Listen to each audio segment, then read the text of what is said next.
reko fa hoe mahay miazakazaka be hony se dia efa azo ve le rivotra no enjehina nanomboka tamin'ny ianao soratena hoe tsy zaza intsony, sembotra manenjika rivotra hafa nefa misy azonao foana ary tsy ilana azakazaka dia sao diso ady ary. Reko fa hoe nefinao nanjary tsy taza maso tsony, miandriandro maizina tony-banga ary ve sa zatra ranony tony dia nanjary tsy aina mitsika ao anaty tafiotra. Isakala mitsakotsako hoe ataoko milay be ny ampitsoko fa ampitsony malagasy ho avy tsy afaparitana.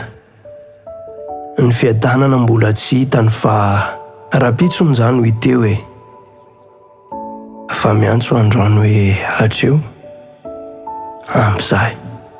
Manomboka androany ny fiainana, ny lalana koa fanomezana natolotra mba hankafizana mandra-pahatonga eny am-pahatongavana. Ry zanaky ny fahasoavanao, tsy niatsy ambony davanao intsony no enananao. Aleo mihitsy ampatsiahivina hoe tao anaty sa Kristy sorona ho fisolohan-toerana dia efa tsembotra dia izy ary nisy lony. Raha toa tsy asianao lanjakory ny asarobidin'ny asa efa vitany dia ahintsoko mihitsy ivantana hoe fahasoavana be no mitantana, fahasoavana be ny miasa, fahasoavana be hoe na raha tsy asika navela no tanany tahina ny hafa avy izao. Zanak'Andriamanitra ny maha izy azy anao, ho tiavina ny antom-pisiana. Izy tenany mihitsy no efa nilaza hoe io efa ady ny fianao mangina. Toepo efa feno fitiavana, mahafantatra ny antom-pisiana.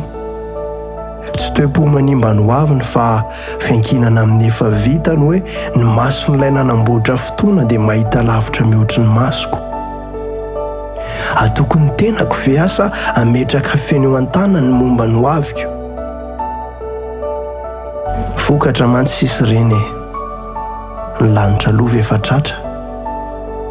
Mino itokio izy androany raha miteny hoe avy mitsara fa vita ny ady.